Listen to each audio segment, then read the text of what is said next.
should get some sort of notification. That's what I'm wondering. What happens? Hello, interwebs. Go to the channel.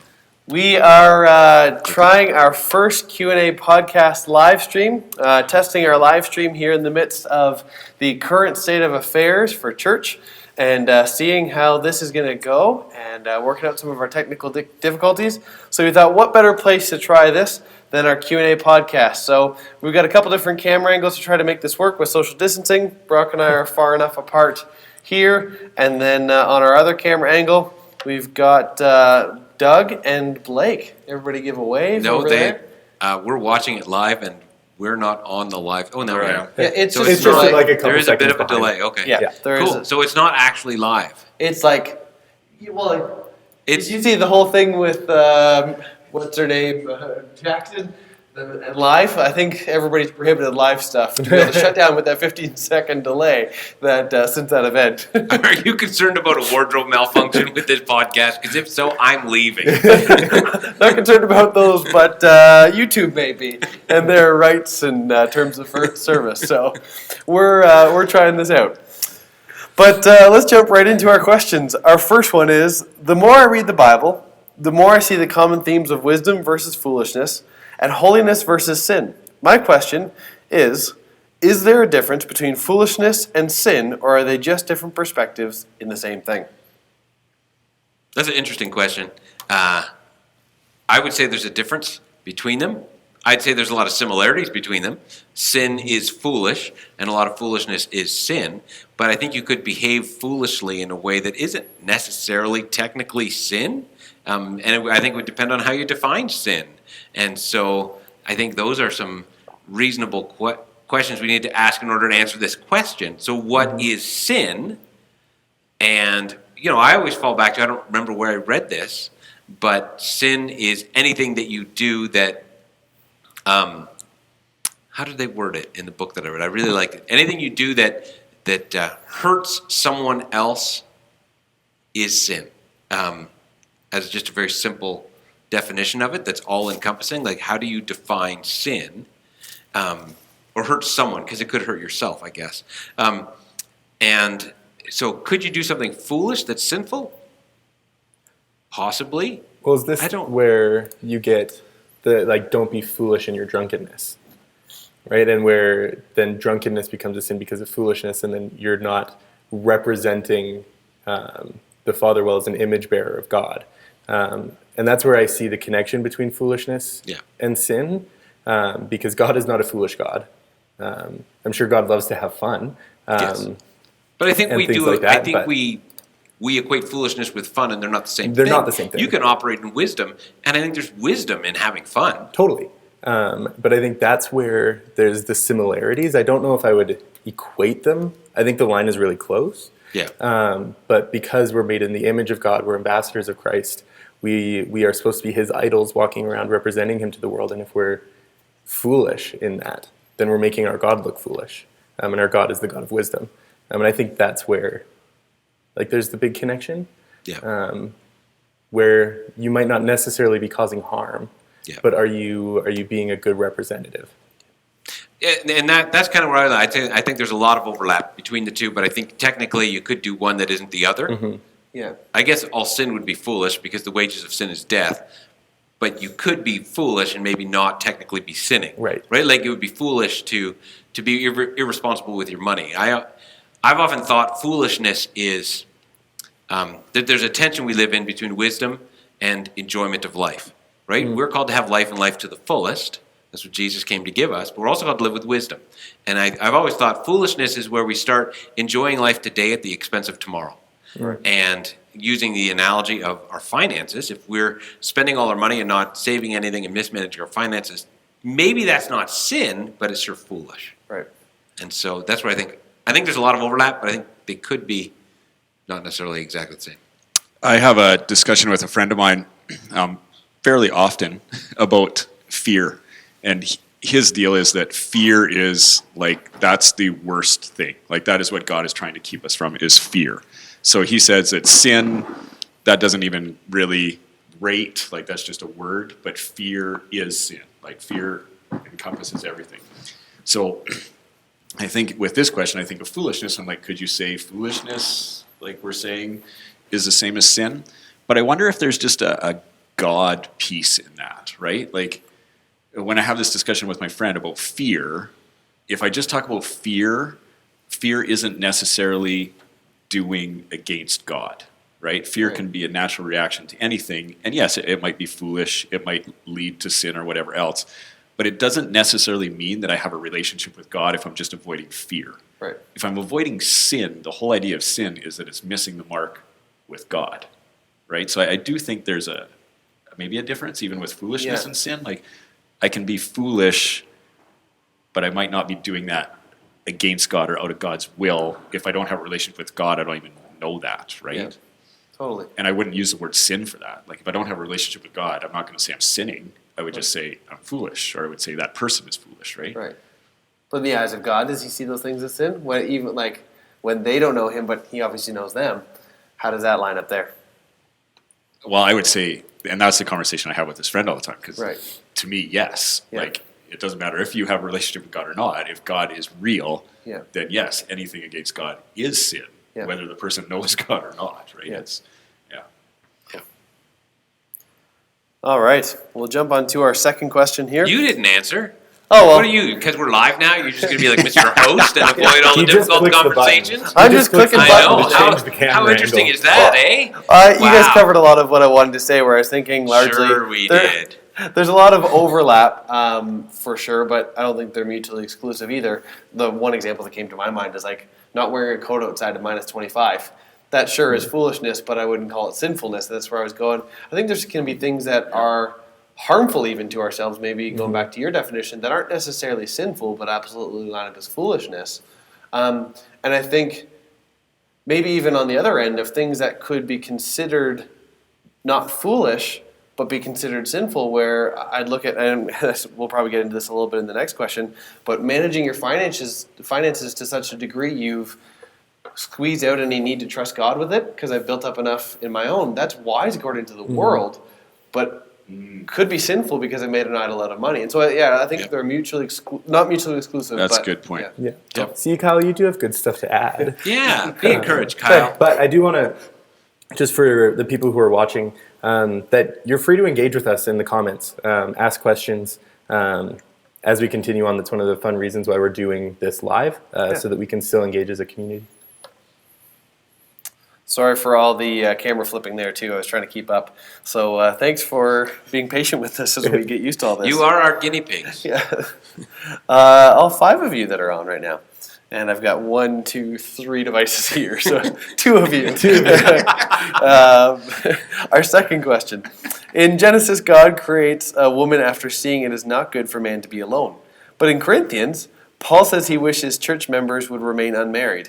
How do I reconcile this? This is probably even extra interesting talking about being alone in the days of self-isolation and all those kind of pieces, what that does to human beings and all those kind of things. Prophetic. Oh, I know. Just be alone. This question was sent in before self-isolation as well. We missed our podcast last week. I jumped to this one and go, the idea of being together is still just as important, but the way that is accomplished in the New Testament takes, I think, a massive shift, where we see Jesus and Paul, 2 of the most significant people in the New Testament, don't have a significant other to bear children with, which the go forth and multiply part of the original command in Genesis is super important there. But it doesn't mean that Adam and Eve were together in their marital relationship to prohibit loneliness.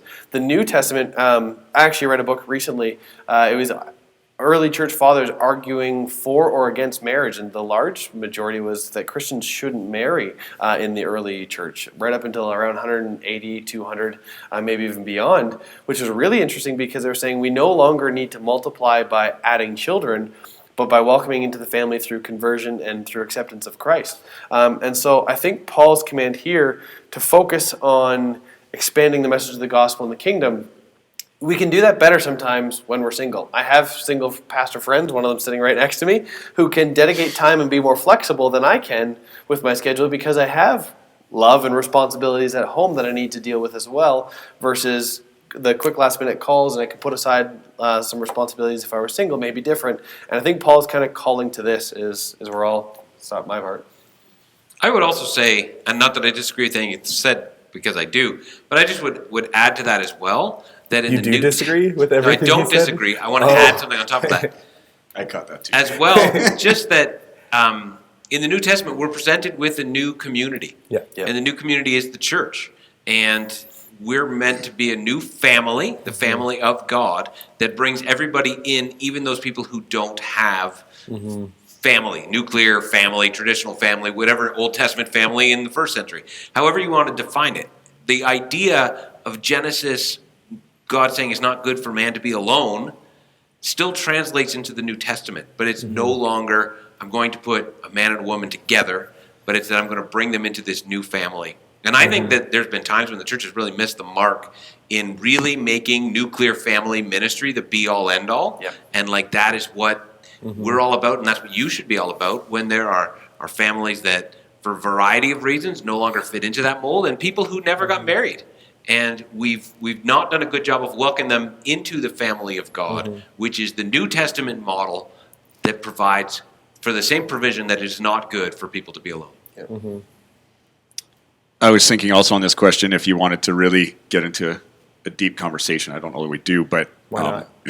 this is also, I think we've talked about this before, where Paul uses that language in 1 Corinthians 7 where he says, this is not a command, this is a concession. Right. And then he talks about it's better to be unmarried.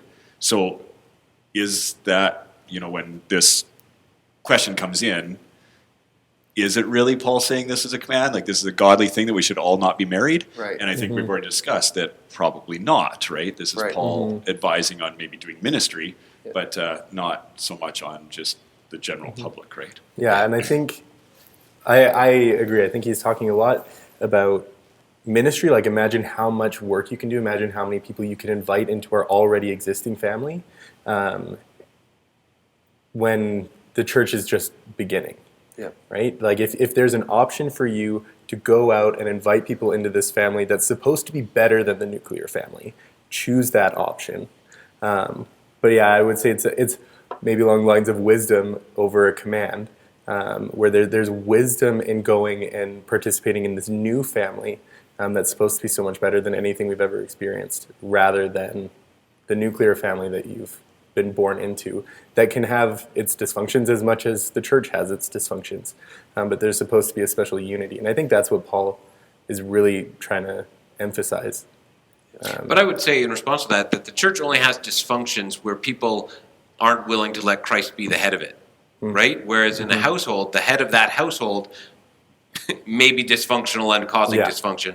If we stay connected to the head in this family, the leader of this family, we will find ourselves in progressively healthier situations.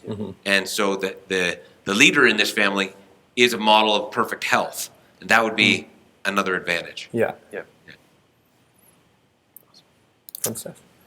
All right, let's go to our third question. Is there a specific context that we should have in mind when Jesus tells the young rich ruler to go sell all his possessions and give them away? Just because I know that in some cases it's not very wise to give all you have, because then you become dependent on other people to help you. And you can't really help people yourself in the way that you could if you had those resources. A lot of wisdom in today's podcast. Yes. Okay, well, I'll jump in because this conversation got really lively when we weren't filming yet. In the case of just easily saying, yes, there is context to this. Jesus is telling the rich young ruler to go and sell everything. So it would be easy for me to believe that Jesus just wants everybody to do this. Like, this is what he's saying. Like, he wasn't, cutting corners here. He wasn't, hedging it. He was just saying, go and sell everything. So I'll start there. Well, my concern is in the question, what is the person really asking? Are they saying, in this context, is Jesus now saying this as a universal command to everyone who would endeavor to be a follower of Christ, that you have to sell everything you own in order to follow him? It's like Princess Bride. I don't think that word means what you think it means. Right, and so that's where we had a discussion before we started filming, which is when somebody asks this question, are they saying, is that what everyone is supposed to do? Is that what Jesus is saying? Or is he speaking specifically to a specific person, knowing that person's heart, and knowing that it wasn't so much that this man had money, but that money had him, as Yeah. I've heard other people say. And that Jesus is trying to get into the heart of the issue and to really help him to see what is going to prevent him from being the follower of Christ that he wants to be, because he wants to inherit eternal life. And Jesus is like, great, this is all you have to do. And like always is the case, when you go to follow Jesus, the first thing that's going to happen is that he is going to point out where you can't do it. Kyle had to run off to get some water, so I have to do his camera switching role. But I think that's... Thank you for multitasking, Brock. You're welcome. I try my best. I think one of the things that you get out of this story, and Doug kind of mentioned it, is that Jesus will often ask us to give up the thing that we just don't want to give up on. Yeah. And are we willing to go that far for Jesus?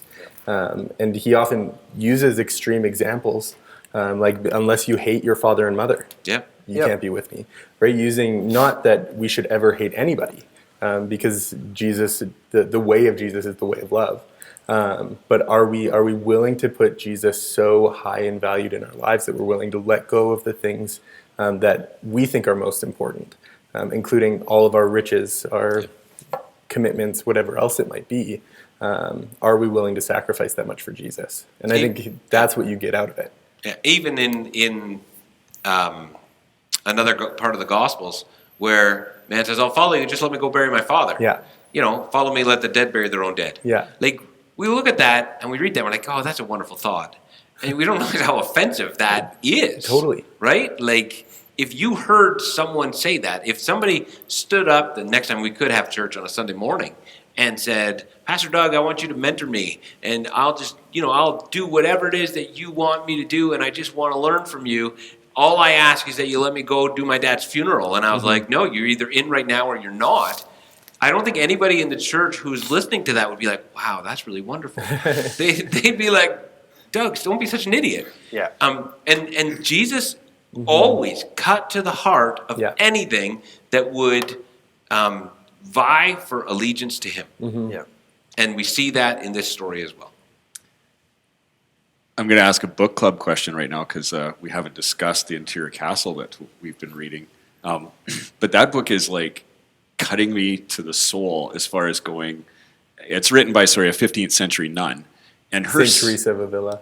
And her standard of like what it means to follow Jesus is beyond anything I've ever even thought of doing. Yeah. And in the last chapter, she mentions that to be like, I forget the right phrase, godly or to be Christian, to be the best that we could be at following Jesus would be to become Christ. Yeah. And then follows that up with saying suffering for the world. Yeah. And basically saying like laying down everything. And I was just, as I read that, I was stunned by that statement because I was like, I would probably say the same thing flippantly. Yes. But I don't know that I would mean it the way she wrote it in that book. Well, because she actually meant it. Yes. Right? Like we would say, yes, like we want to, carry your cross, join in Christ in his sufferings and all of this, but... Or sing it in a worship song. Yeah, exactly. I give you my life. But we don't have any idea what that means. No idea what that means. And when I see like Saint Teresa of Avila, I think of Mother Teresa, who I think was also canonized, sainted. Yep. Where they both gave everything at great personal cost. Yeah. And I think we've gotten very comfortable.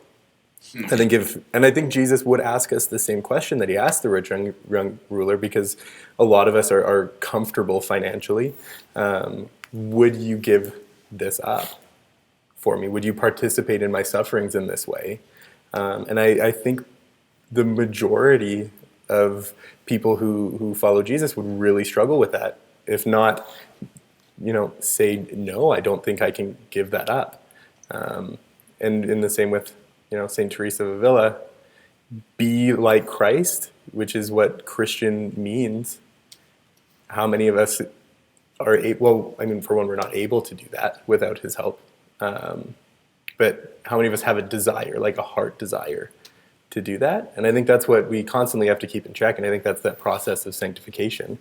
And I look at like the seniors in our church who have been along that process of sanctification longer than any of us, where they're the most like Christ. They're the most willing to sacrifice. They're the most willing to suffer for the sake of Jesus because they've had the time to do that. And I think that's what always encourages me when I get caught in selfishness, when I get caught in being like the rich young ruler, that there's grace and Jesus knows this is going to take a lifetime to even be an iota like him.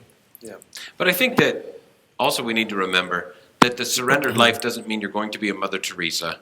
Totally. Or anything like that. Yeah. Like there are innumerable Christians through the centuries who have lived a fully surrendered life that God has used however he saw fit, who have never gained notoriety or fame. We will never know them. And so surrendered life doesn't mean that unless you become, this person who everybody around the world knows or writes a book that 5 centuries later people are still reading, you didn't surrender. No, we live a surrendered life. And how we work that out is going to look different in the different seasons of our life and going to look different for every one of us. Well, I think even like Priscilla and Aquila, they're only mentioned, like I think once in Priscilla or Aquila might be mentioned one other time in Romans, but they planted the church in Rome. Yep. And they're barely mentioned at all in Christian history. Yep. And yet they're... The first popes. Well, I guess, sure. But like the small people who didn't, who we think don't deserve notoriety or whatever, but the ones who, the least shall be the greatest. Yep, exactly. All right. And we'll jump to our last question here. Well, I was going to jump in before we get that far. Yeah. And just add to that, like I think I had a really good conversation with someone this past week just talking about that obedience. Yeah. That, we're not all called, like Doug just said, to, write a book or to be public speakers or to be, famous for the things we've done to surrender. But we are called to obey. And, if we are doing the things which we've preached about in the last, few months here, even going out in the wilderness, spending time with God, when God asks us to do something, then we need to obey that. Whether it's the smallest of small things or whether it's a really big thing, we need to do that, right? And then also just on the money, I preached a sermon years ago and said this and actually got some people upset with me from my own family. But I just said, we live in the top percentile of the world for wealth.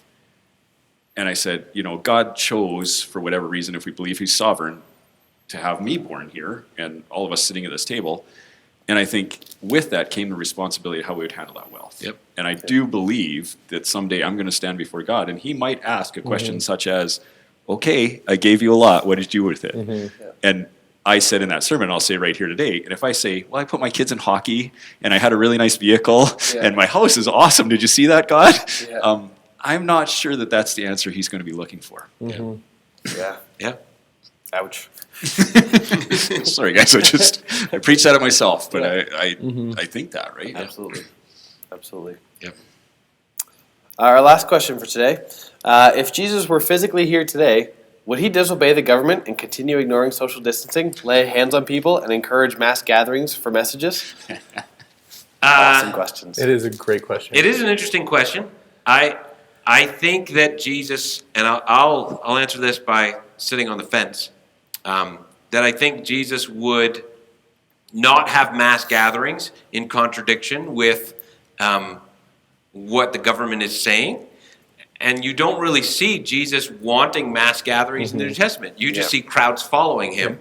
And so that's a different thing. Jesus didn't ever, I'm going to go to Capernaum next week. Somebody go ahead and put up some posters. Like that didn't happen. The crowds were spontaneous. So how he would have responded if a spontaneous crowd started to gather, I tend to think he would have said, submit to authority and move along. Be 6 feet apart. And be 6 feet apart and 49 people at a time. Yeah. But on the other hand, we do see him laying hands on lepers when they were technically unclean and bringing healing to them. And so would he have brought healing? Quite possibly. And we know that, in the Gospels, if you were a leper, it wasn't just that you had a disease. You were unclean. You were an outcast. There was social distancing that happened to lepers. And you read the stories of the lepers, And most of those stories, Jesus touches them before he heals them. And that's not an accident, that he's intentional about touching them in their unclean state. And I remember hearing somebody preach this once, and they talked about how in the Old Testament, when holiness and unholiness came in contact, the unholiness spread. But with Christ, when holiness and unholiness came in contact, holiness spread. And that was a massive shift. And so would Jesus lay hands on people to heal them? I do think he would. Yeah, I think he would too. I like Blake's comment in the YouTube, in the comment section. I was more just trying it out, but yes. But it's true. And Jesus What did you put in the heal comment people. Jesus healed people without laying on of hands. And he- Comments, Blake Hardy. And he did. Oh, we lost the camera. And he did. That's funny. Keep going. We got audio. Well, it's just funny because it's my camera that died. But he did, and that's why we should be praying for everybody who's affected in this, because God can still do amazing things. And I think even in the New Testament with Paul's writings, there's the tension of how much submission do we give, how much to Caesar do we give to Caesar, while still living out faithfully.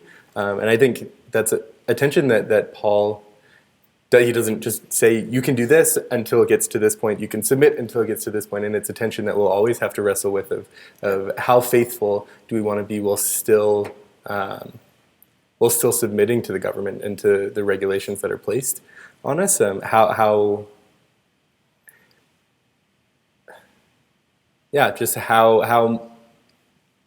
I don't want to say like compassionate, how physical can we be in our faith in these things? And I think these are just the tensions that the church has always had when it comes to government systems and in the church.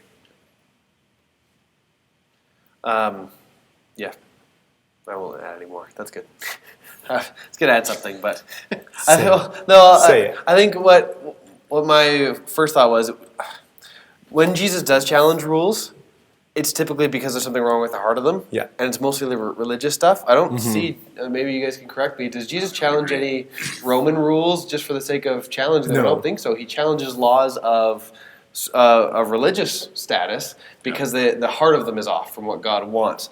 And so I would say first I'd put that one, Jesus isn't just breaking rules for the sake of breaking rules at any point. So I don't think he'd be doing it just so he could keep ministry running. I don't think that's Jesus. But he also only ever did things that he saw the Father want him to do. He touched lepers you weren't allowed to touch. Yeah, that was right? unclean. Right? And so he went there when the Father told him to do it. Not just out of his own thought and out of his own ideas, but because he knew the Father was doing it, so he broke that rule because he knew what the end result was going to be, not just because he had that heart and compassion that came with it, but I think it's because he saw the Father doing it and wanted to follow along. But I think there's even the tension of, you might see my colors showing in submission and rebellion, in that it was illegal for Christians to gather, and yet still gather, but at the same time submit. And so that's what I mean by the tension of what are you able to do, what's wise to do, and I think this is also where wisdom comes in as well. Is it wise, and does it represent the church and Christ well to go out and just blatantly break the rules that are established for us? Or are there alternative ways for us to be the church? And are there alternative ways for us to bring healing in the world? Yeah, and that's interesting. Sorry, I was typing my question and I don't multitask, so I don't know if, Doug, you said this in your preamble or what you originally said, but isn't it Romans, is it 13 or 15 where Paul instructs 13. us to submit? You Yeah. did say that? To submit to the authorities, right? So he's saying that at the same time, Brock, as also the church is gathering. Totally. Right? So that's an interesting tension that is happening right at the time that he's writing that. Like the context is real, right? It's it's interesting. Well, I think that's all we've got for today. No further questions have come up in our comment section, and that's all the ones we had pre-set. So thanks for tuning in. Assuming that this actually worked. Well, we've got a and comment it is from being Brock O. Which and Blake Hardy. So we got they came comments in live. from people who So are unless we're here, live streaming just to our LAN network. I'm just recognizing Well, this is the there's first time 7 we've people tried who it are and on maybe here. it happened. There's was seven seven? people who are on here. If you are one of the 7 people, please not reach a out. pastor. Yes. Who's not on screen right yeah. now? Just Give us- type in something to say you're here. Give us Yeah. all the feedback you can to tell us how audio quality was, video quality, if there's big delay, those kind of things. That would be a big help. But thank you for tuning in. And for those that will listen on the podcast later, you missed out. So you can check in for next week. We might be doing this again. Thanks. And awkwardly end.